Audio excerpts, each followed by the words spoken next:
તો બનાસકાંઠાના પાલનપુરના પારપડા રોડ પર અંડરપાસમાં પાણી ભરાઈ ચૂક્યા છે।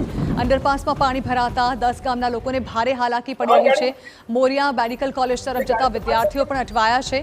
તો પરપડા, મોરિયા, ભટામલ, ભૂતેડીથી અવરજવર કરતા લોકોને પણ મુશ્કેલી ભોગવવાનો વારો આવ્યો। રેલવે વિભાગ મામલતદાર કલેક્ટરને રજૂઆત કરતા છતાં પણ નિરાકરણ નથી આવ્યું। વહેલી તકે કોઈ ઉકેલ નહીં આવે તો રહીશોએ આંદોલનની ચીમકી ઉચ્ચારી છે। અહીંયા નાળાની નીચે પાણી ભરાય છે। અહીંયા કોઈ પાઇપલાઇન કરવાથી પાણી નીકળે એવું છે નહીં। અહીંયા જે રોડ છે ને આગળનો એને ડાઉન કરવો પડે એમ જ થાય છે। બીજો કોઈ એનો રસ્તો આવે નહીં। એથી કે પાણી આ લેવલ કરતાં કોઈ લેવલ નીચું નથી। એ રોડ જે ત્યાંથી છે ને એ ઇન્દ્રપ્રસ્થ સોસાયટી કરતાં આગળ જાઓ ને એટલે આ ઇન્દ્રપ્રસ્થ સોસાયટી આગળ જાઓ એટલા સમયમાં રોડ ડાઉન કરવાનો છે।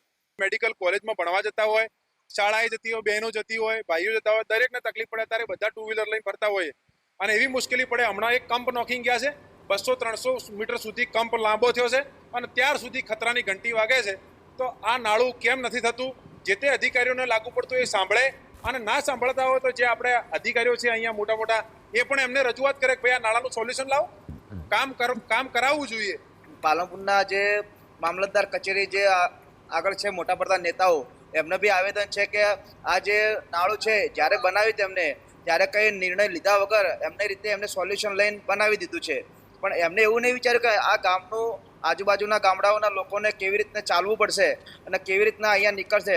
ઊંચા નીચો ઢાળ કરીને પાછળનું નહીં વિચાર્યું એમને કે અહીંયા વરસાદના પાણીનો માહોલ ભરાશે અને આપણે સોલ્યુશન શું લાવશું।